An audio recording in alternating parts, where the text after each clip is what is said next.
Kumusta po kayo?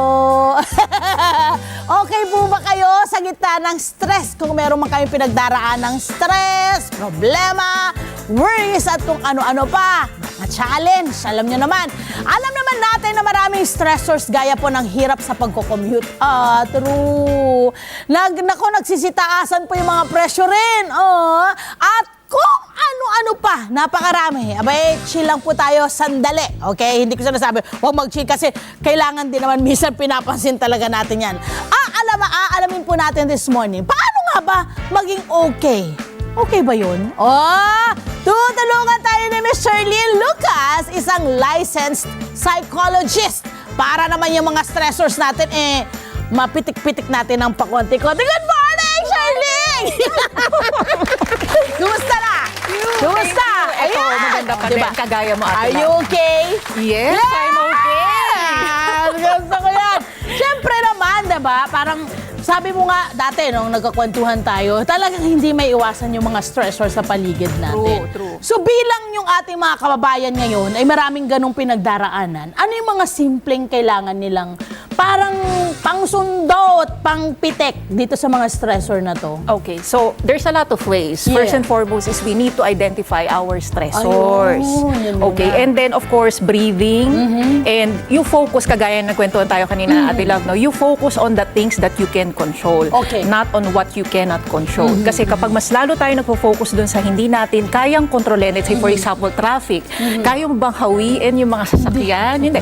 You just have to make time, okay, to adjust. And of course, yung sa mga co-workers natin, sa boss natin, it's like really accepting things that we cannot control and focus on the things that we can control. Okay, eto na. Bilang, halimbawa ako, kagaya ko, syempre gusto ko rin naman makatulong kahit pa paano, no? Yes. Sa sarili kong paraan. Doon sa mga taong sa tingin ko parang nai-stress or something. Pero doon sa mga hindi nakakakita nung may stress palang pinagdadaanan to or hindi siya okay, paano mo malalaman na parang this person is not okay at kailangan niya ng tulong? And okay lang ba na mag-intervene ka or mag-offer ka ng help? Well, if it's somebody that closest to you, usually mapapansin mo yan pag may biglang nag-shift yung behavior nila. Okay. From dati, masayahin, tapos biglang naging, parang gusto na lang mag-isa. Okay, gusto na lang manahimik or things like that. So pagka ganon, if somebody that close to you, you can say, oh friend, how are you? Meron ba akong maitutulong? We can always approach, we can always check in with each other. Actually, ako rin, mga friend ko na psychologist, we check in on each other. Tama. Okay. Kasi parang yun nga rin naisip ko, sino nag-check sa inyo rin, diba? Ang galing ha? Gusto ko Yes, yan. kami. Kasi we know na minsan dahil, kakasalo ng mga problema ng ibang tao, naapektuhan din tayo o naapektuhan din kami.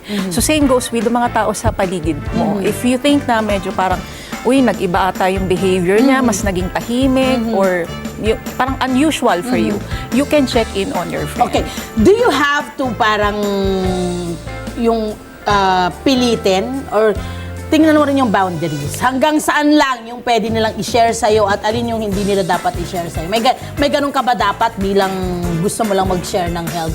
Yes, first we have to respect kung let's say hindi nila gusto or hindi pa sila ready to share.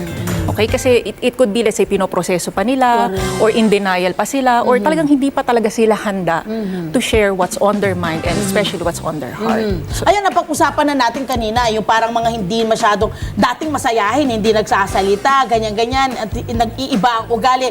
Aside from those things na nabanggit mo na, meron pa bang iba? Lalo sa mga kabataan ngayon, ano yung mga napapansin nyo? Kasi meron naman iba, ang saya-saya.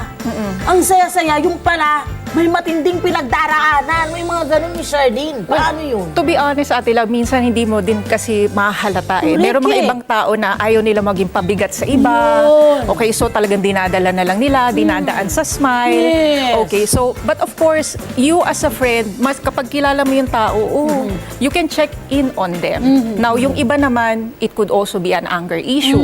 Okay? And it could also be, let's say, sabihin natin, meron silang mga coping na hindi maayos. Let's say they get into vices. Alright? So, Oo nga. yes. Ay. Kasi they're trying to escape Yeah, their pain. yes. So, you can check in on your friends with regards to that. Oo. Napansin mo, I'm sure, kanina pagkwentuhan namin na parang mas kasabi ko, mas okay ba pag adult yung iyong kliyente o kasi 'di ba parang ganon? O ay sabi ko pala mali. Sabi ko parang dapat mga adult ang masubaybayan ng mga kagaya ng mga psychologist. Pero sabi mo, actually hindi. Mga kabataan yung kailangan natin tutukan. No? Yes. I mean, ano yung usual stressors ng mga kabataan natin lately? Okay, so of course, kapag bata kasi, parang mas madali kasi silang parang sabihin natin, mahikayat sa mga bagay na hindi pa nila talaga naiintindihan. Oo, Okay, oo. so kailangan talaga ng guidance ng mga magulang. At saka yun to the point na yung mga bata, they are also emotional because hindi pa develop. Sobra. Hindi pa kasi develop ang cognitive part ng brain nila. Okay. Like, they really understand na, okay, so stress is part of life. But for them, how they handle their stress, it's either tantrums, or it's either nagre-rebelde sila. Okay. Things like that you have to really understand and you have to learn how to sit down with your kid and to ask them and to really understand what are they going through. Oo. Sa napansin natin, kasi iba-iba yung generation natin, like sa generation namin, no? Parang gusto kong malaman from you, dahil I'm sure may iba-iba yung kliyente mo no? Napansin mo ba na pabigat ng pabigat ang stressors ng mga kabataan ngayon? Or it's the same thing doon sa mga naunang henerasyon? The way I see it, I think it's just the same thing. It's the same thing pero different, sabihin natin na manifestation o different na kung paano sila nag-escape. Correct, oo Okay, nga. from dati, let's say, puro barkada. Ngayon, it's either video games, okay? And things like that, no? So, same pa rin. One thing kasi is lack of attention and lack of love, okay? Sa Basic, bahay. na? Yes. Basic. We are all wired to love, ika nga. Oo nga. Okay. Ano po ang dapat gawin para gumaan yung pakiramdam ng isang taong may matindi namang pinagdadaanan? Okay lang ba na nandyan ka lang? Basta sabihin mo sa nandito lang ako, magsabi ka lang. Malaking factor ba yun? Ay, malaking bagay na ba yun? Maggaganon ka lang sa taong yun?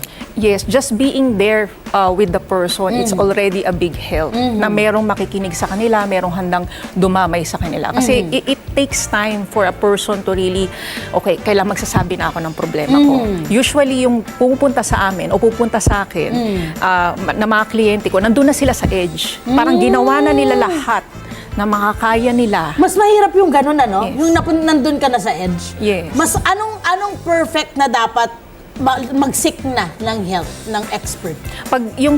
Usually, pag alam mo na hindi na ako ito. Oh. Parang I'm not functioning well, distress na ako, naapektuhan na ako, especially with my relationship and how I work and how I relate to people. Yun na nga, So, yun. alam mo yan yung sakit natin mga Pilipino. Hindi ko alam kung dahil nga sinakop tayo ng paulit-ulit. Kaya yung ating pagtitiis, no, at parang magsasacrifice or whatever, kaya nating mangkim-kim. No? Yun yung isang problema. At parang ayaw nga maging hassle. So paano natin ma-encourage yung ating mga kababayan na parang hirap sa ganon? Mahihirap siyang mag-seek ng help. Okay. First is you have to let's say, acknowledge or really accept it to yourself na importante ka rin. Oh. Lahat tayo importante. Lahat ng pinagdadaanan natin, walang mabigat, walang sino, ito mas mabigat, ito mas magaang, lahat tayo pantay-pantay. Lahat tayo nasasaktan at lahat tayo may emotion. So, kung hindi mo na kaya, okay lang to seek help. Alright? Now, kung halimbawa, wala sa circle mo, there are a lot of mental health professionals that they offer their help. Of course, not everyone can understand you, but importante ka rin. Yun. Self-love! Yes. Self-love! Okay. Music, food, hobbies. Ayan. Ilan daw yan sa pwedeng makatulong sa mga taong sobrang stressed or merong pinagdadaan ng stress? Yes, those three, of course, that's the, I would say, healthiest when it comes to managing stress. yeah. But of course, everything that is in excess is also sobra naman. Masama. Okay. So for music, it actually can improve our mood. Okay, it also can boost our motivation. Di ba pag let's say, nag-walking tayo o nag-gym tayo, pagka may music na medyo upbeat, Yeah. mas lalo tayong Ginaganahan. Yes. And then pag also, let's say, gusto nating mag-relax, okay, so yung soothing music, it helps us to relax and to be inspired as well. Now, for the food naman, of course, kung ano yung kinakain natin, merong nga kasabihan, kung ano yung kinakain natin. So, pinapasok natin sa loob ng ating katawan. Yun nagiging tayo yun. Yes, okay, so tama naman. So kung halimbawa na unhealthy yung food na kinakain natin. Unhealthy ka rin. Yes. Oh. Maraming magmamanifest dyan sa katawan mo. Correct, But if correct. you are really taking care of what you eat or you are watchful or mindful of what you eat, of course, magiging affect or mag-a-affect yan sa katawan natin. Okay, now when it comes to hobbies naman, of course yung hobbies, we cannot just always focus on our work. Diba? Ay! Makinig ang lahat! May sinakasana naman po si ma'am! Para lahat tayo, apektado rito eh. Yes, ma'am. Yes, we cannot always just focus on our work. Parang yun, doon na lang tayo nabubuhay. Oo, Yan. kasi kailangan balance din yan. Oo. Kailangan meron din tayo pinagkakalibangan. Yes. Alright, something to divert our minds dun sa mga stressor sa works natin, di ba? So yun, very stressful naman talaga lahat ng work kahit passionate ka dyan, Oo. di ba? At yun na, pag may stressor ka, pumapasok ang negativity. Yes, true. Paano po yun? Okay, so kapag let's say hindi na natin kayang i-manage yung stress, it actually affects us. Yung chemistry ng katawan natin, cortisol and adrenaline is always up. So kapag always na palagi tayong stress, nagiging parang sabihin na natin, mareklamo na tayo. Whining, no? Yes, mareklamo na tayo kahit na ano, hindi na we forgot little to be, things. little things and we forgot to be grateful. Yun na. Okay, because we don't manage our stress well. Correct. Doon na nangyayari. Okay. Alam nyo yung mga ako, naniniwala ako, yung simpleng pakikipag-usap, ano? Nakakatulong po siya. Yes. Bakit po sa tingin nyo, okay yun? Yung makipagkwentuhan ka lang. When it comes kasi to people or to us, no, we are wired to love, to connect. Okay, so yung pagkikipagkwentuhan lang, it actually unloads us dun sa mga bagay na kinikimkim natin. Na merong taong nakakaintindi, merong taong handang Hindi ka makinig. i-judge. Yes, hindi ka i-judge kaysa sinasarili natin. So it's very important, let's say, to say what you want or what you feel dun sa mga taong you feel safe. And actually, I'm not sure if this is true, no? They're saying na parang the more na nagkikimkim ka ng galit, ng sama ng loob, ng mga bagay, ng traumas, yun ang pwedeng makapagbigay sa'yo ng sakit. Yes. Actually, kaya kailangan mo talaga siyang nire-release in a proper way. Okay, in a Naku! proper way. Importante po talaga na ma-identify natin ang ating stress. Yun muna po, ang unahin po natin. Bakit ka ba nag-stress? Alam mo yung mga simpleng nangyayari sa skin or sa katawan mo, like yung naglulugas ang buhok mo, may mga kung Yes. anong patches sa katawan mo. Sometimes daw po is ilan yan. Actually, ngayon yan naglalabasan eh. No, may mga katika-tika ganyan sa katawan, kung ano-anong mga something. Ilan daw yan sa mga senyales na posibleng meron kang stress talaga na pinagdadaanan na matindi, na hindi mo na ilalabas at hindi mo na-address. Ay, nako po!